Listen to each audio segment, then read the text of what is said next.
back in the 20s when he first wrote the bedtime stories about Christopher Robin. And they just have had that timeless quality. It pulls you right back to your childhood, and you know, there's no real fad involved in that type of thing. It's timeless, I think, for everybody. You could be 8 or 88, and it pulls you back to your childhood. You know, it's that sweet time. The other actors, the other voice actors seem to shuffle around in each of these Pooh Bear projects. To what do you think you owe your longevity in these two roles? Well, I blackmail. Yeah. I have the goods on everyone. No, I don't know. I guess luck of the draw, and I'm certainly passionate for it. It matters to me a lot. You know, maybe that shows. I always say, gosh, 1939, Wizard of Oz, Sleeping Beauty came out, and Gone with the Wind, and those could probably be released now and be pretty successful. So you just have to care, you know, and I do. I don't take myself seriously, but I take the work seriously, and you know, God willing, it shows, and we all get to hang out and talk about it now. What about this film maybe challenged you in a different way when you're performing these characters than other ones where you've performed as Pooh? Well, it was interesting. First, the way we approached it is we recorded the whole movie, or my part up front, and then they took that to the set to play live with Ewan and Haley and the gang.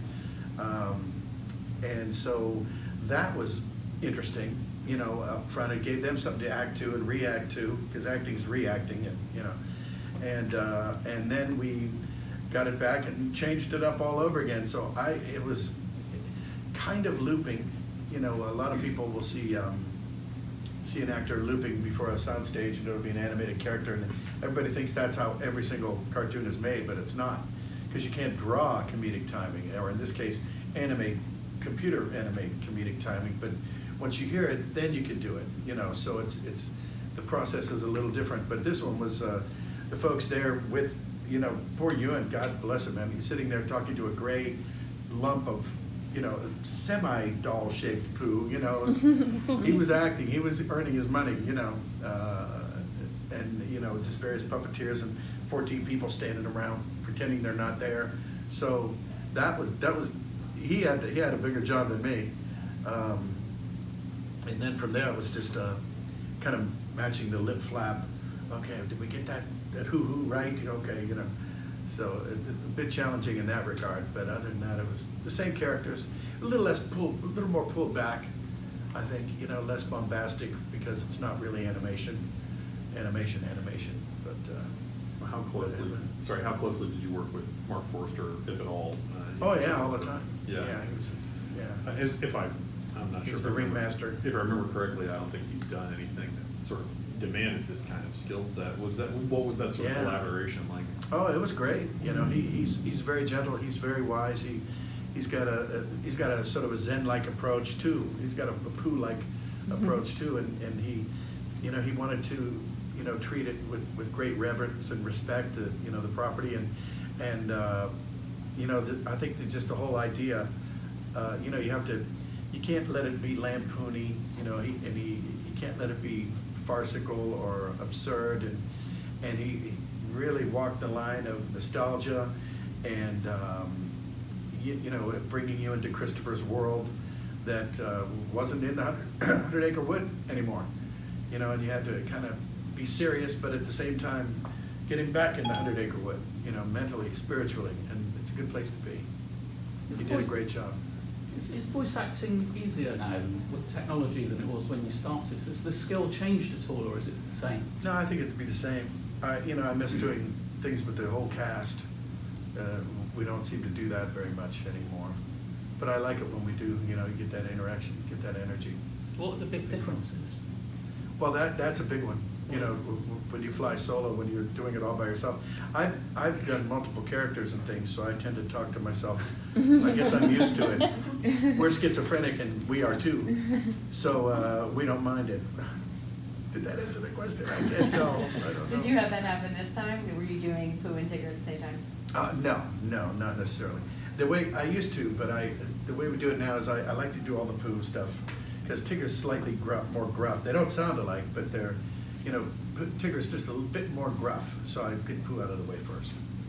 The film is based on like a children's story. The previous movies have been about just for children and adults who have nostalgia. But this film centers around like families who grew up with it. Mm-hmm. What would you like the audience to take on this story, since we've seen many renditions as well? What would I like to do? What would you like the audience to take from the story? Oh, well, gosh, go back to the 100-acre wood, wherever that is in your life. Because Christopher's problem is he got caught up in the workaday world, and it was taken from the timeline. I mean, he went through World War II and everything, and came back, had to get a job, and the whole bit, and he lost touch with his inner child, and who was there to save him. And so I think there's a little lesson in there for all of us. You don't want to take it all that seriously. There's a line in there that Haley, his wife says, well, Christopher, this is your life, and it's happening right now. It's happening right around you, and it doesn't have anything to do with the time card you punch. And so that's not bad. I'm curious about the animation of the film, but also your history with animation. Your involvement, obviously, you're a voice talent. So how has that changed throughout the years? Like having to go from like hand-drawn animation to kind of like computer-generated animation? Well, for us, I don't think it not much of a difference. Because we recorded. Every show is recorded like a radio drama, if you will. And they take that and then they animate from there to as to what medium they use. My work's done by the time they get there. So that it probably stays the same.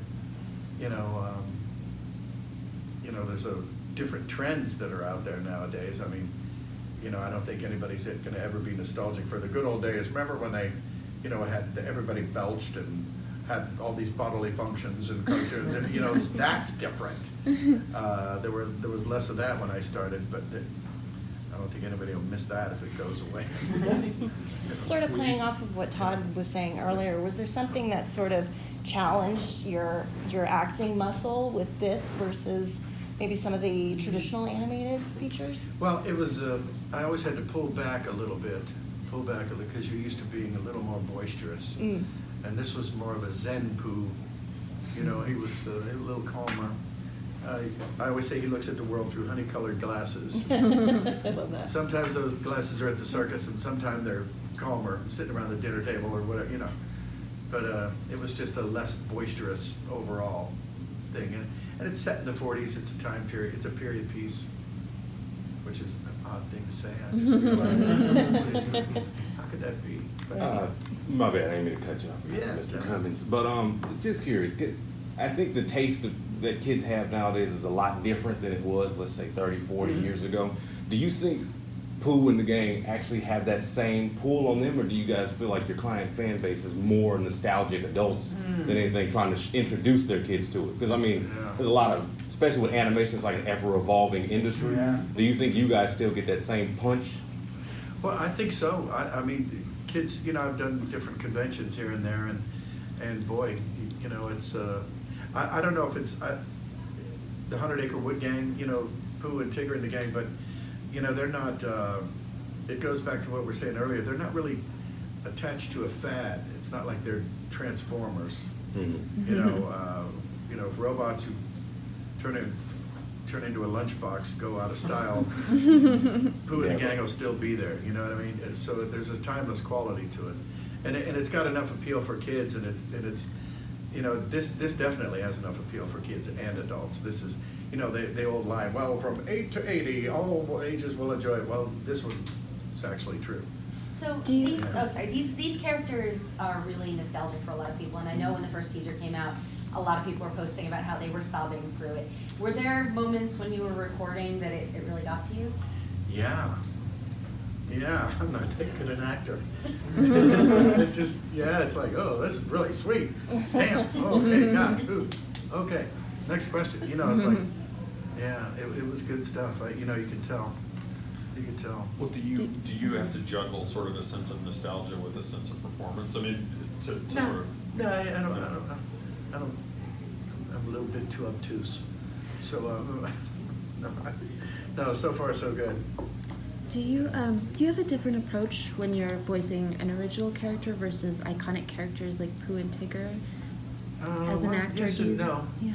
I think, when you take over one that's been there, job one is to sound like the character. If he sneezes or snores or hiccups, it's got to sound like that character. Oh, was that Tigger hiccuping? That type of thing. So you have to do that. And then at that point, you're an actor. You stay in character for this character, for Pooh or Tigger or whoever it may be. But different ones like Darkwing or, I don't know, Ray, Princess and the Frog. And you still, again, you're still sounding like the original character. That just, in that case, it just so happened to be me or you or whoever it was. So you're kind of in character, and people say, well, how do you keep them apart? How do you keep them? And I've thought about it, and at first I thought, well, I don't really have an answer for how do you tell all these characters apart. But I think it's kind of like the way you can tell apart Silent Night from, Twinkle Twinkle Little Star. It's a different song. It's a different, or the Star Spangled. How do you tell songs apart? That's how. You're the character mindset. Yeah. I think that's the best way to put that. You talked about the idea of doing all of one character's performance at the same time, and you were talking specifically about how Tigger is more gruff. Do you look at, when you're recording, is it a matter of I'm staying in character in a sort of immersive way, or is it literally a more sort of a vocal challenge that you're facing when you're doing that? Oh gosh, I don't know. Maybe both. Yeah. You're in a mindset. That's for sure. That's for sure. When we first started doing it, I tended to stand a lot, and I saw still pictures of me behind the mic, and I go, oh wow, that's Winnie the Pooh, and then because I'll do it for you. I'll be standing there, and here's Pooh recording. And there's Tigger recording. And so I guess it's both. It's interesting, weird body language, Can you talk a little bit about your relationship with Disney? You've been with them for so many years over so many different projects, and or just your overall experience and stuff. It's great. I'm happy as I could be. The first job I got was Lion in Dumbo Circus in 85. I think it was 85. And then the first movie I did was Who Framed Roger Rabbit, another famous Disney movie. So I grew up. I don't have my shirt anymore, but I've got the picture of me with my Mouseketeer shirt on, waiting for Annette. And and I had my Zorro hat, and I still have my Davy Crockett hat from the 50s. And I don't know. I just think I've often said that Disneyana, all the trivia and all the world of Disney and the world of America are just about this. They're woven together into the same fabric. So it feels like, that's why I love coming here to the lot, and some of the older, you're on Dopey Drive, for crying out loud. Come on, you gotta love that, Well, Winnie the Pooh has the best quotes, the best stories, and the lessons. Yes, he does. Lots Thank of you. life lessons. And then you've been with this for many years, so what has Winnie the Pooh taught you? Has Winnie the Pooh taught you anything throughout the whole section? To save your honey for a rainy day. Gosh, I don't know, probably calmed me down a little bit. Kept me out of trouble. Come on, you're Winnie the Pooh, straighten up, fly right, okay. So, yeah. I've heard you're a master impressionist too, that you've done voices of Orson Welles, yeah. that you can do James Cagney. Is there somebody from real life cinema history you like Is there doing who? voices Is for? there who? What, Just impersonating people. Oh gosh, I don't know. I usually, whenever you doing an impression, it has to be that person. So, I've really never considered myself an impressionist, but other people have. So okay, I jokingly said I'm a stunt singer.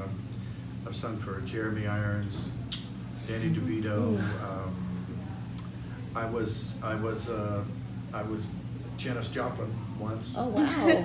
Yeah, only because Tress MacNeille had a sore throat and we were doing Animaniacs, and they used to do Animaniacs. There was the one where Slappy Squirrel was back in the '60s, went out for 3 days of peace, love, and something in the countryside, and she woke up at Woodstock. And I was bad Joe Cocker, I was bad Roger Daltrey, and you know,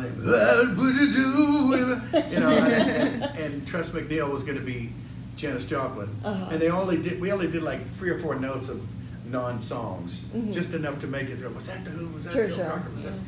And she had a sore throat. She goes, "Oh, that's so why doesn't Jimmy do it? Just make Jimmy be Janis Joplin." And I go, "Oh, yeah, okay. And here's my line.